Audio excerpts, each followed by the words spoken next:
마지막 때 준비에 대해서 우리가 익히 잘 들어서 알고 있습니다.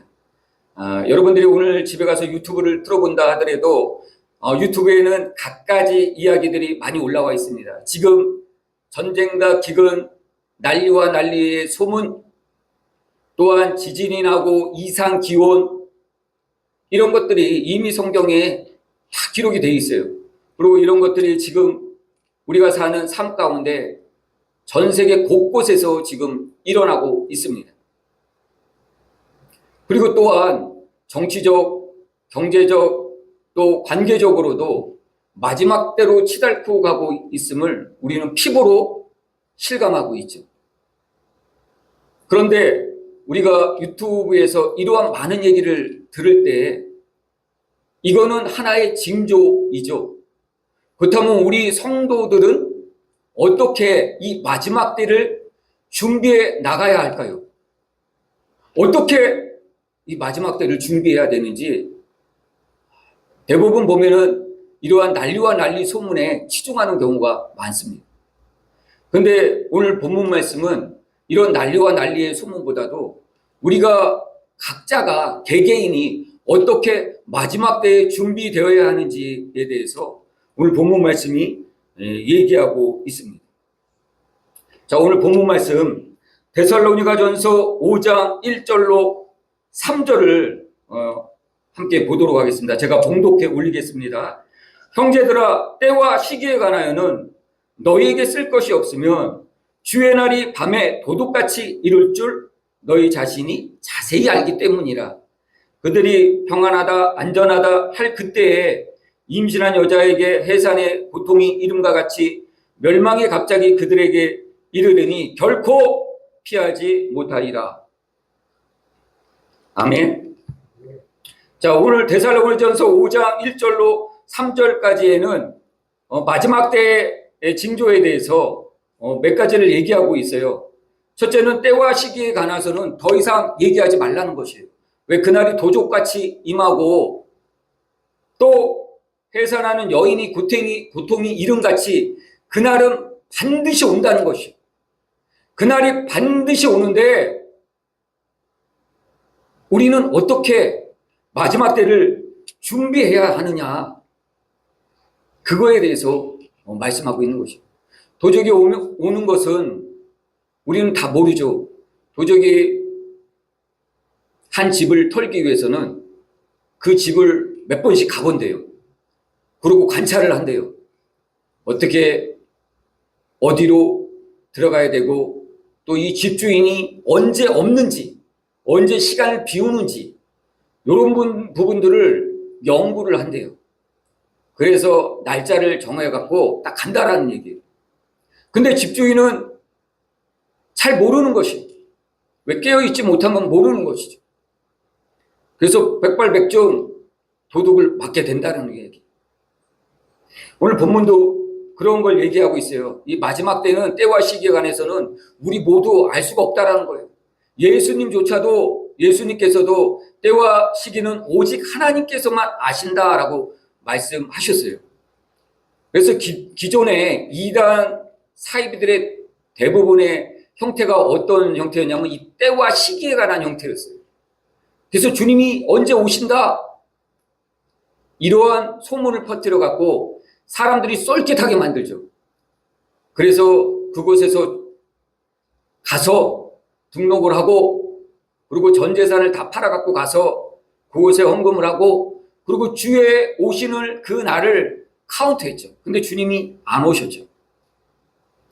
근데 성경에는 예수님께서도 분명히 말씀하셨어요. 때와 시기는 오직 하나님께서만 아신다.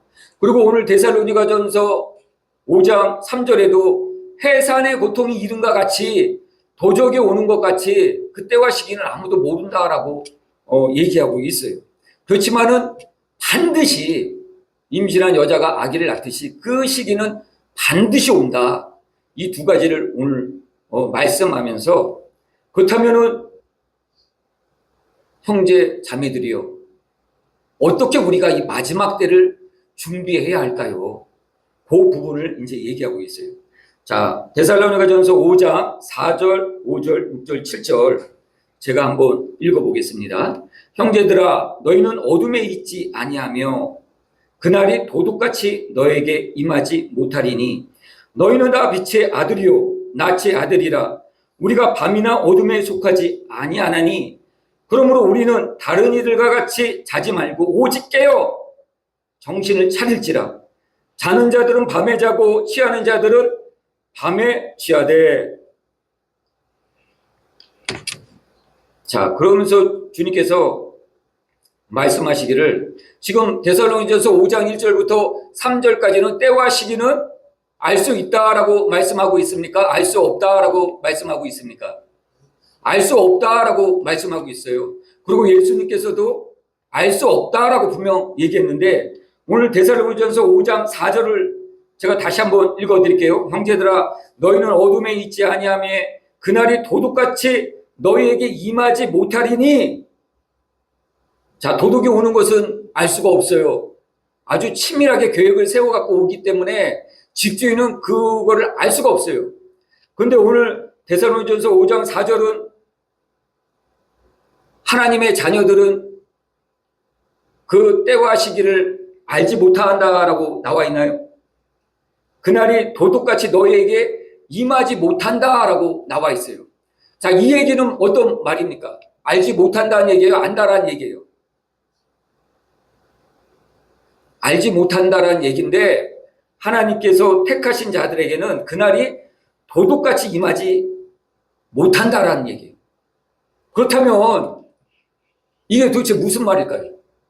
알 수 있다라는 얘기죠. 어느 정도 알 수 있다라는 얘기예요. 그거 어떻게 알 수 있을까요? 우리 사도행전 2장 17절 한번 찾아보죠. 사도행전 2장 17절.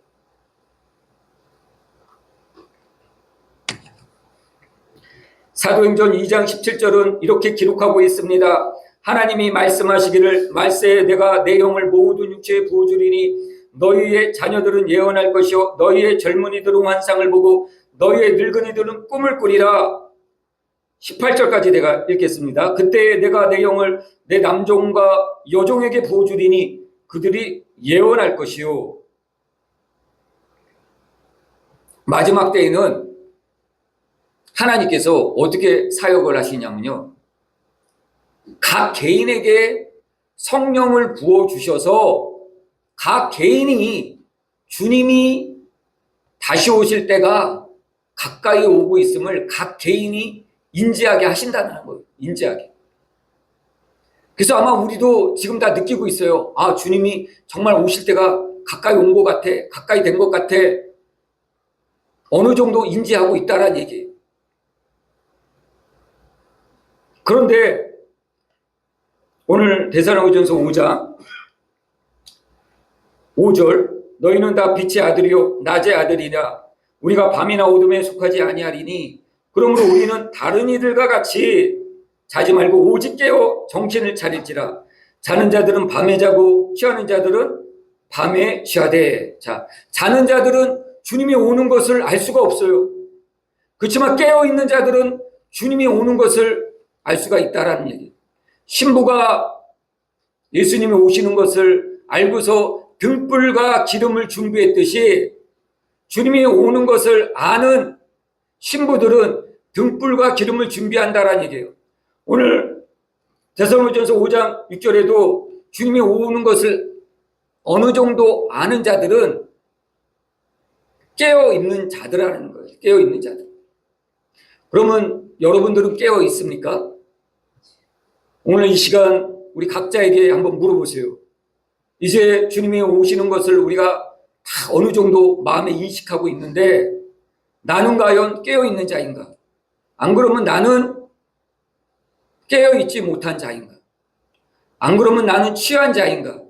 안 그러면 취하지 않은 자인가? 이거를 알아야 된다는 거예요. 그래야지 주님 오실 때 우리가 다 같이 구원받을 수 있다라는 얘기예요. 깨어 있지 않고 취한 자들은 주님 이 땅에 오실 때 우리가 구원받지 못한다라고 말씀하고 있는 것입니다. 자, 오늘 본문 말씀 6절. 그러므로 우리는 다른 이들과 같이 자지 말고 오직 깨어 정신을 차릴지라. 자는 자들은 밤에 자고 취하는 자들은 밤에 취하되. 자, 오늘 7절에도 자는 자들하고 취하는 자들이 이렇게 두 가지가 나오고 있어요. 자는 자들은 무엇이고 취하는 자들은 무엇일까요? 대부분의 주석 성경은 오늘 이 본문 말씀 자는 자들과 취하는 자들을 동일하게 얘기하고 있어요. 자, 여러분들이 잘 알다시피 아마 다 깨닫고 있을 거예요. 자는 자들이란 어떤 의미가 있죠? 자는 자들이라는 것은 어떤 의미가 있을까요? 자는 자들. 오늘 7절에 보면은 자는 자들은 밤에 자고 취하는 자들은 밤에 취하다. 이 밤이라는 것은 우리가 생각하고 있듯이 지금 밤을 얘기해요. 밤. 자려면 밤에 자라는 것이, 취해도 밤에 취하라는 것이, 낮에는 자지 말고 낮에는 취하지 말라라는 것이. 근데 오늘 본문이 얘기하고 있는 자는 자들, 취하는 자들은 사실 이렇게 직역으로 이 상징을 해석하면 안 돼요. 여기서 자는 자들이라는 것은 영적으로 잠자는 자들을 의미해요. 그래서 영적으로 잠자는 자들이라는 어떤 의미냐면요, 주님이 오시는 것을 전혀 피부로 느끼지 못하는 자들을 의미해요. 여기서 자는 자들이란 어떤 자들이냐면요, 세상에 묻혀있는 자들 얘기해요. 그래서 세상에 있는 사람들은 어떤 생각을 갖고 있죠? 성공하고 또 돈 벌고, 삶의 목표가 이곳에 있는 자들이 자는 자들이에요. 그래서 이 삶의 목표가 이곳에 있는 자들은 주님이 오시는 것을 전혀 피부로 못 느끼는 자들인 것이에요. 그래서 이들은 자고 있는 자들이라고 성경이 얘기해요. 즉 영적으로 자고 있다라는 얘기예요. 영적으로 깨어있는 자들은 사도행전 2장 17절이 얘기하고 있듯이 마지막 때에는 하나님께서 무리로 어느 그룹에 속해 있다라고 구원받는 것이 아니라 각자의 성령에 부어주셔요. 각자의 성령에 부어주셔서 누가 여기 있다 저기 있다 해서 주님을 만나는 게 아니에요. 그때는 이미 늦었어요. 누가 주님이 여기 있어 해서 쫓아가면 그때는 늦었다라는 얘기예요. 마지막 때에는 영적으로 훌륭한 목사님 밑에 있다고 해서 구원받는 게 아니라는 얘기예요. 마지막 때 구원은 하나님께서 성령을 각자에게 부어주셔서 어린아이들에게는 예언하게, 늙은이들에게는 꿈을 꾸게, 젊은이들에게는 환상으로 해서 마지막 때에는 각자가 성령의 임재와 성령께서 가르쳐 주시는 대로 마지막 때를 알고 따라간다라는 얘기예요. 그래서 마지막 때는 이러한 의미가 있는데 잠들어 있는 자들은 이거를 모른다라는 얘기예요. 그냥 세상에 따라간다는 거예요. 세상에 돈 벌고 먹고 자고 성공하고 출세하고 그냥 세상에 이거를 따라가는 자가 잠자는 자들이라는 것입니다. 그럼 취하는 자들은 누굴까요? 취하는 자들은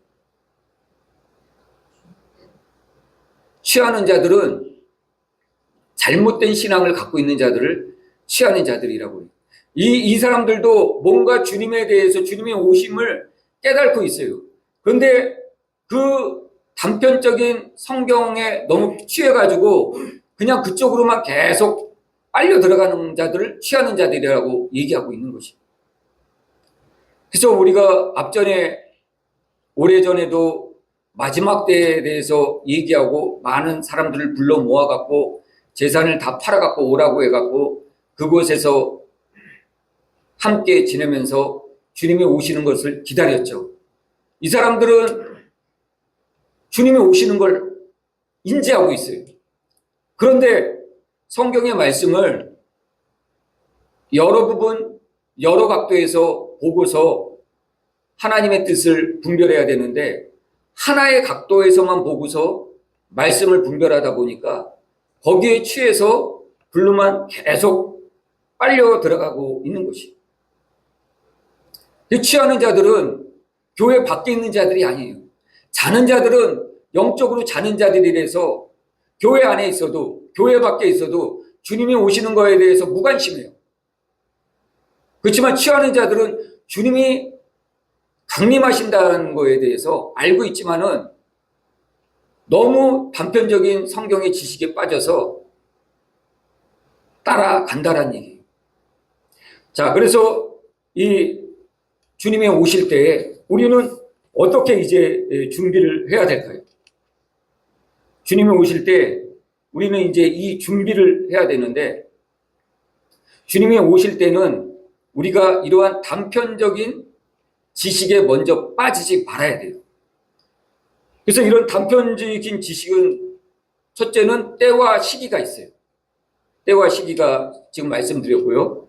두 번째는 특정 인물을 의미해요. 이거는 적그리스도를 얘기해요.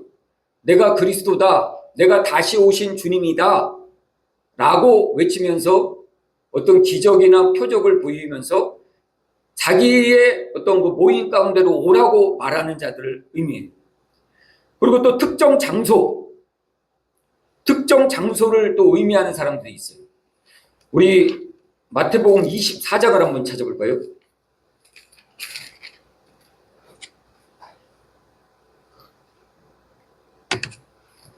마태복음 24장 4장에 보면은 마지막 때의 그 현상에 대해서 쭉 나와 있는데요. 먼저 때와 시기에 대해서 나와 있고, 그 다음에 6절, 마태복음 24장 6절, 7절에 보면은 난리와 난리의 소문, 또 민족이 민족을, 나라가 나라를 대적하고 곳곳에 기근과 지진이 일어난다라고 되어 있죠. 이게 이제 마지막 때의 어떠한 하나의 그 특징이에요. 마지막 때는 이런 일이 있다라는 얘기예요. 그래서 지금 보면은 우크라이나와 러시아가 지금 계속 싸우고 있죠. 또 예루살렘, 또 이스라엘과 팔레스타인 계속 싸우고 있죠. 또 전쟁과 기근, 지진 지금 곳곳에서 일어나고 있죠. 이럴 때가 되면은 마지막 때가 가까이 온지 알라는 얘기예요. 그리고 또 11절에는 뭐가 나와 있죠? 거짓 선지자가 나와 있어요. 거짓 선지자. 또 5절에 보면 많은 사람이 내 이름으로 와서 이르되 나는 그리스도라 하여 많은 사람을 미혹하게 한다 그랬죠. 자기가 다시 오신 예수라는 것이. 다시 오신 예수. 그래서 이런 미혹에 빠지지 말아야 된다는 거예요. 예수님께서는 이 땅 위에 살러 오시는 분이 아니라고 그랬죠. 예수님께서 다시 이 땅에 오실 때는 이 땅 위에 살러 오시는 게 아니에요. 우리처럼 다시 결혼하고 장가가고 시집가는 게 아니라고 예수님께서도 말씀하시거든요. 근데 예수님께서 무엇이 부족해서 영적인 존재가 이 땅에 다시 살러 오셔서 결혼하고 시집가고 장가가 가겠습니까? 자, 이런 거짓 그리스도가 나타나게 된다라는 얘기. 그리고 16절을 보죠. 마태복음 24장 16절 보면은 그때 유대에 있는 자들은 산으로 도망할지니 지붕에 있는 자는 집안에 있는 물건을 가지러 내려가지 말며 밭에 있는 자들은 겉옷을 가지러 뒤로 돌아가지 말지니 이렇게 되어 있죠. 요거는 장소에 관한 문제를 얘기하는 거예요. 장소. 그래서 그리스도가 여기 있다 저기 있다 해도 가지 말라는 거예요. 왜냐하면 예수 그리스도께서 이 땅에 강림하실 때는 구름을 타고 강림하신다라고 말씀하셨어요. 구름을 타고. 그래서 예수님께서 여기 있다 저기 있다 주님께서 오셨어 이 얘기 듣고 쏠깃하지 말라는 것이에요. 그리고 주님께서 이곳으로 임할 거야 라고 얘기하는 이단도 있어요. 주님께서 이곳으로 임할 거야. 이것도 다 가짜라는 얘기예요. 그리고 마태복음 24장 42절 40절 보죠. 40절 38절부터 보면 38절 홍수전에 노아가 방주에 들어가던 날까지 사람들이 먹고 마시고 장가들고 시집가고 있으면서 홍수가 나서 그들이 다 멸하기까지 깨닫지 못하였으니 인자의 임함도 이와 같으리라. 그때 두 사람이 밭에 있음에 한 사람은 데려감을 한 사람은 버려둠을 두 여자가 맷돌질을 하고 있음에 한 사람은 데려가고 한 사람은 버려둠을 당하리라. 그러므로 깨어있으라. 자, 이 부분도 몇 가지를 얘기하고 있어요. 첫째는 주님이 오실 때를 알 수가 없다라는 것. 두 번째는 장소에 관한 것을 얘기하는 것이. 주님께서 여기 있다 저기 있다 또는 우리가 산에 들어가서 주님이 오시는 것을 대비해야 된다라는 사람들이 있어요. 여러분들이 오늘 가서 유튜브를 찾아보면은 그런 사람들이 있어요. 그래서 자기네 모임으로 들어오라는 것이에요. 왜? 주님의 오심을 준비해야 된다라는 얘기예요. 근데 주님의 오심은 어떻다고요? 40절, 41절에 그렇게 나와 있죠. 두 사람이 밭에 있으면 한 사람은 데려감을 당하고 한 사람은 버려둠을 당하고, 두 사람이 맷돌을 갈고 있으면 한 사람은 버려둔다고 한 사람은 올라가고, 비행기 조종하는 사람 두 사람이죠. 어떤 비행기도 두 사람이 조종하게 됐어요. 부기장과 기장. 두 사람이 비행기를 조종하고 있으면 한 사람은 버려둠을 당하고 한 사람은 데려감을 당하고, 두 부부가 한 침대에서 같이 잠을 자고 있으면 한 사람은 버려둠을 당하고 한 사람은 데려감을 당하고, 두 사람이 한 직장에서 일하고 있으면 한 사람은 버려둠을 당하고 한 사람은 데려감을 당하고, 주님이 임하심이 이렇다라는 얘기예요. 그런데 어느 특정 장소에 모여서 우리가 준비하라? 주님께서는 그렇게 얘기하지 않았어요. 마지막 때까지 너의 자리에서 최선을 다하면서 일하면서 복음을 전하라라고 주님께서 말씀하셨지, 너희들 세상 것 다 버려두고 재산 다 팔고 들어가서 주님이 오심을 준비하자, 주님께서 그렇게 말씀하시지 않았다라는 거예요. 우리는 마지막 때 준비를 이렇게 해야 된다는 얘기예요. 그리고 특정 사건, 특정 숫자, 막 표적과 기적을 일으켜요. 병이 치유되고 예언을 마치고 이런 데 쏠려다니지 말라는 것이. 그리고 특정 숫자 666, 14만 4천, 14만 4천이라고 얘기하는 건 뭐예요? 그 안에 들어와야 된다고 그러죠. 12지파 12,000씩 14만 4천이 되어야지, 그 안에 들어와야지만 구원받을 수 있다라고 얘기하거든요. 근데 이 특정 지파 12,000씩 14만 4천은 이건 유대인들을 얘기하는 거예요. 유대인들. 그리고 이방인들은 어떻게 구원받는 것이에요? 거기 보면은 지파별로 이제 쭉 나와요. 8절 볼게요. 8절. 계시록 7장 8절. 스불론 지파 중에 1만 2천이요. 요셉 지파 중에 1만 2천이요. 베냐민 지파 중에 인침을 받은 자가 1만 2천이라. 이렇게 나와 있죠. 그래서 1만 2천씩 14만, 총 14만이 들림 받는다라는 얘기예요. 근데 이것은 유대인들을 얘기하는 거예요. 유대인 지파. 그럼 이방인들은 어떻게 구원을 받느냐? 계시록 7장 9절을 보세요. 계시록 7장 보면 2일 후에 그렇게 나와 있죠. 2일 후에 내가 보니 각 나라와 족속과 백성과 방언에서 아무도 능히 셀 수 없는 큰 무리가 나와, 이렇게 나와 있죠. 네. 이거는 이방인들이 구원받는 것이. 14만 4천, 12,000씩 각 지파 12,000씩은 이건 유대인을 얘기하는 거예요. 하나님께서는 원래 유대인을 구원하기를 원하신 것이. 그래서 유대인으로 시기하게 하게끔 하여서 이방인을 구원하고, 그리고 하나님께서는 유대인도 구원하고 이방인도 구원하고자 하는 것이 하나님의 원래 뜻인 것이. 근데 그 14만 4천을 영적인 지파라고 해가지고 자기 안에만 와야지만 14만 4천 돼야지만 구원받는다. 그렇게 해서 계속 성도를 불러 모았죠. 결국은 어떻게 됐죠? 12,000씩이 넘어갔어요. 12,000이 넘어갔더니 또 복음이 바뀌어요. 진리는 바뀌는 게 아니에요. 그래서 이 레위 지파, 각 지파별로 12,000, 14만 4천은 이 지파는 하나님이 아시는 것이에요. 하나님만이 아시는 지파고, 이방인들은 이 14만 4천에 한정되어 있는 게 아니라 그보다 훨씬 많은 숫자가 각 나라와 족속과 백성과 방언에서 구원받을 자가 나온다라는 얘기예요.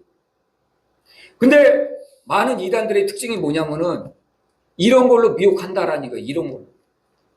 그래서 14만 4천이란 이런 특정 숫자, 거기에 넘어간다라는 얘기예요. 그리고 666이라는 이 숫자, 코로나, 이런 곳에 또 현혹돼서 그거를 맞으면 구원 못 받고 그거를 맞지 않아야지 구원받는다라고 또 얘기들 하고 있어요. 자, 이 부분에 대해서 우리가 또 데살로니전서 오늘 본문 말씀 5장을 또 보죠. 5장.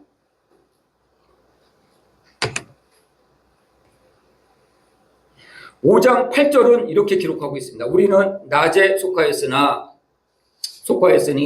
정신을 차리고 믿음과 사랑의 호신경을 붙이고 구원의 소망의 투구를 쓰자. 데살로니전서 5장 8절 제가 다시 한번 읽어보겠습니다. 우리는 낮에 속하였으니 정신 차리고 믿음과 사랑의 호신경을 붙이고 구원의 소망 투구를 쓰자. 이렇게 얘기하고 있죠. 자, 이 부분은 어떤 부분이냐? 우리가 구원을 받으려면, 마지막 때를 준비하려면은 여러분들이 예수를 믿고 준비할 것들이 굉장히 많아요. 그런데 최소 이거는 여러분들이 준비를 해야 된다는 거예요. 깨어 있어. 취하지 말고 깨어 있어. 준비해야 될 게 첫째, 믿음. 두 번째, 사랑. 세 번째, 소망이라는 것입니다. 자, 우리 성경 한번 찾아보죠. 에베소서 6장.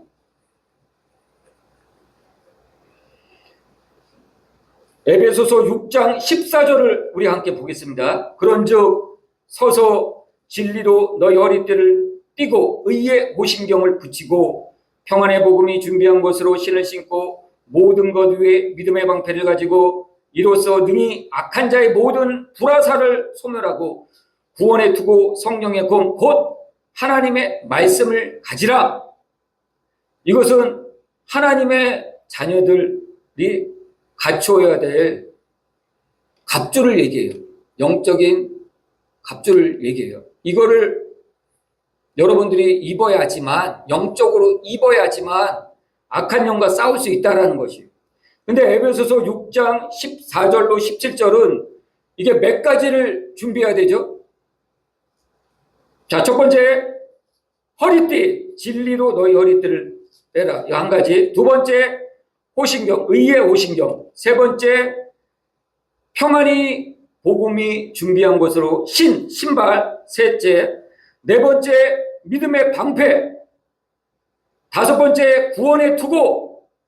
여섯 번째, 성령의 검. 이 6가지를 준비해야 된다는 얘기예요.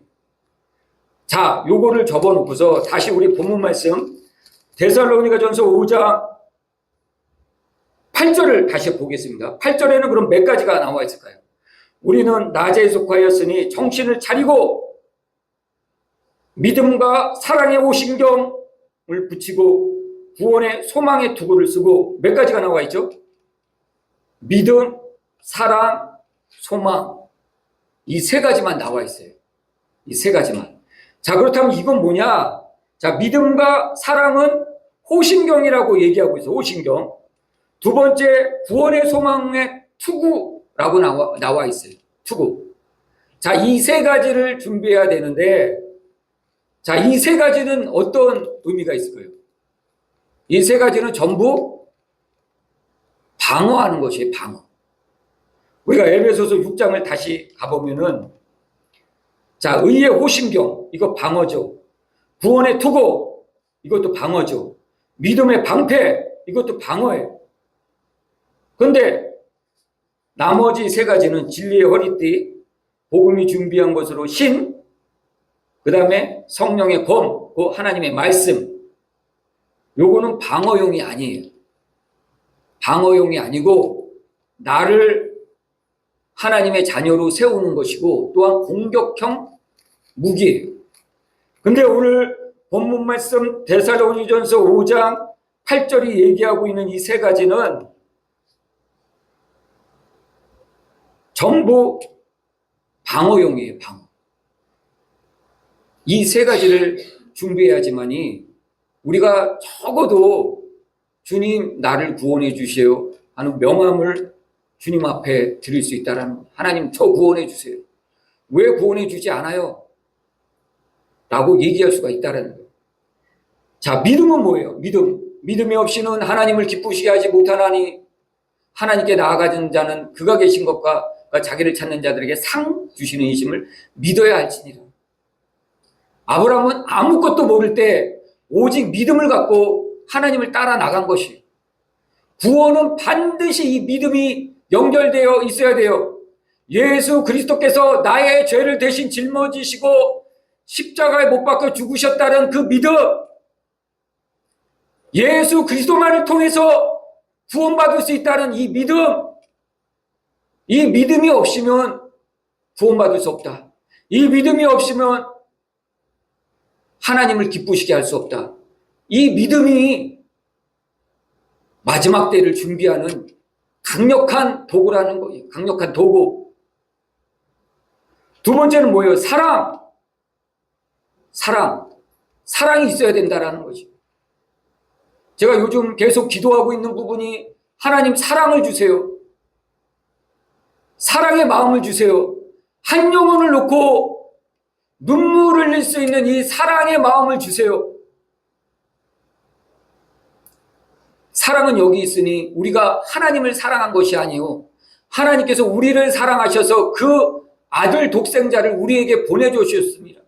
예수 그리스도는 하나님이 우리를 향한 사랑의 표현이에요.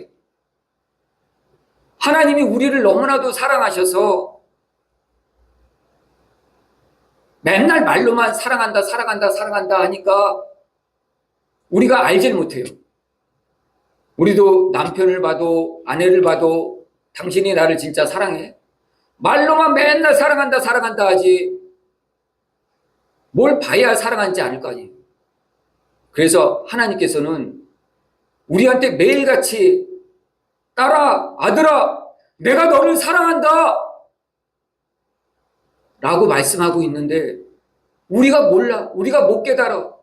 하나님 어디 계세요? 하나님 어디 날 진짜 사랑해? 하나님께서 그 사랑의 표현으로 우리한테 예수 그리스도를 보내주신 것이, 우리를 대신해서 십자가에서 못 박혀 죽게 하신 것이, 우리가 예수 그리스도의 그 사랑을, 하나님의 사랑을 온전히 받은 자라면은 우리가 한 영혼을 놓고 눈물을 흘릴 줄 알아야 된다는 거죠. 하나님 이 영혼 구원해 주세요. 하나님 이 영혼 죽잖아요. 하나님 제발 이 영혼 좀 살려주세요. 제가 여태까지 신학 30 초반에 신학을 시작해서 지금 25년 넘게 오직 주님께만 붙들려 있는데 되돌아보면 정말 영혼을 위해서 눈물을 흘리지 못한 것 같아요. 제가 부교육자 생활할 때도 나에게 맡겨주신 영혼이 있어. 나에게 맡겨주신 부서가 있어. 근데 되돌아보니까 그들을 위해서 정말 눈물을 흘린 적이 없는 것 같아요. 매일같이 보고서, 매주 보고서, 오늘 몇 명 나왔습니다. 오늘 몇 명 새로 왔습니다. 이 보고서에만 집중했고 이 보고서 올리고 요번 한 주도 무사히 지냈구나, 내 사명을 다한 것처럼 마음을 느꼈어요. 근데 요즘 와서 느끼는 거는 하나님 한 영혼을 향해 눈물 흘리게 해주세요. 이게 하나님의 마음 아닌가? 이게 예수님의 마음 아닌가?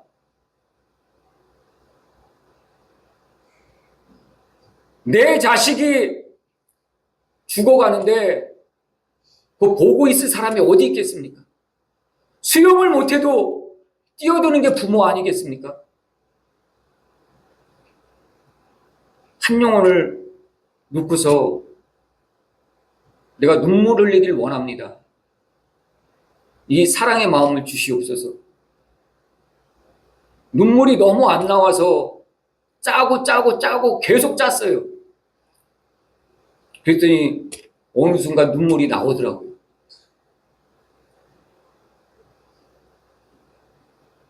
그 사랑의 마음을, 하나님의 그 마음을 조금씩 제가 깨달아가는 것을 제가 느꼈어요. 그래서 세 번째는 우리가 또 준비해야 될 게 뭐죠? 소망이에요, 소망. 소망을 가져야 돼요. 주님께서 다시 오신다는 소망. 예수 믿는 자는 영원한 멸망이 아니라 영원한 생명을 얻게 된다라는 이 소망. 이 소망을 붙들어야 된다라는 얘기예요. 이 소망이 없으면 우리가 구원의 투구를 온전히 받지 못한 거라는 얘기예요. 그래서 우리는 이 소망을 가져야 돼요. 내가 가정에 있던, 내가 직장에 있던, 교회에 있던 이 소망을 갖고 살아야 된다는 얘기예요. 이 소망. 어떤 특정한 목적, 어떤 특정한 꿈을 갖고 사는 그 중심에는 이 소망이 있어야 된다는 얘기예요. 내가 앉든지 서든지 밥을 먹든지 직장에 나가서 일을 하든지 누구와 대화를 하더라도 이 소망이 내 안에 있어야 된다는, 예수 그리스도만이 나의 구원자라 하시는 주님께서 반드시 다시 오셔서 잠자는 영혼들을 다 깨우고 우리 모두 다 주님 다시 오실 때 주님을 찬양하는 그날이 올 거라는 그 소망을 붙들고 살아야 된다는 거죠. 이 세 가지를 다시 한번 보겠습니다. 데살로니가전서 5장 8절, 우리는 낮에 속하였으니 정신 차리고 믿음과 사랑에 오신경을 붙이고 구원의 소망의 투구를 쓰자. 하나님이 우리를 세우심은 노하심이 이르게 하심이 아니요 오직 우리 주 예수 그리스도로 말미암아 우리 각자를 구원을 받게 하려 하심이라. 자, 이 세 가지, 바울이 오늘 데살로니가전서 성도들에게 얘기하고 있는 세 가지를, 믿음, 사랑, 소망, 이 세 가지를 붙드십시오. 그리고 오늘 제가 주부해 보십시오. 주부해 보면은 제가 오늘 본문 말씀을 요약해 놓은 거 있어요. 거기 보면은 중간쯤 밑에 부분 보면 이렇게 나와 있어요. 그러므로 마지막 때 성도가 준비되어야 할 것은 깨어 정신을 차리는 것입니다. 첫 번째, 때와 시기. 자, 이 때와 시기가 오늘 우리가 데살로니가전서 5장 8절에 함께 나누었던 믿음입니까? 이 때와 시기가 사랑입니까? 이 때와 시기가 소망입니까? 특정 인물, 이 특정 인물이 오늘 우리가 함께 나누었던 믿음입니까? 사랑입니까? 소망입니까?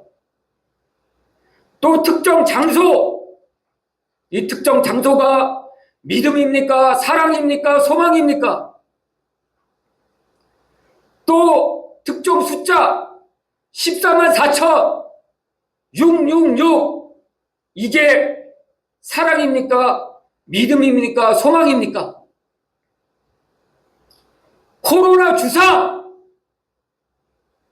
이게 믿음입니까? 사랑입니까? 소망입니까? 코로나 주사마저도 내가 이 믿음과 소망의 호신경을 내 영혼에 장착하고 구원의 소망의 투구를 쓰면 구원 받는 것이에요.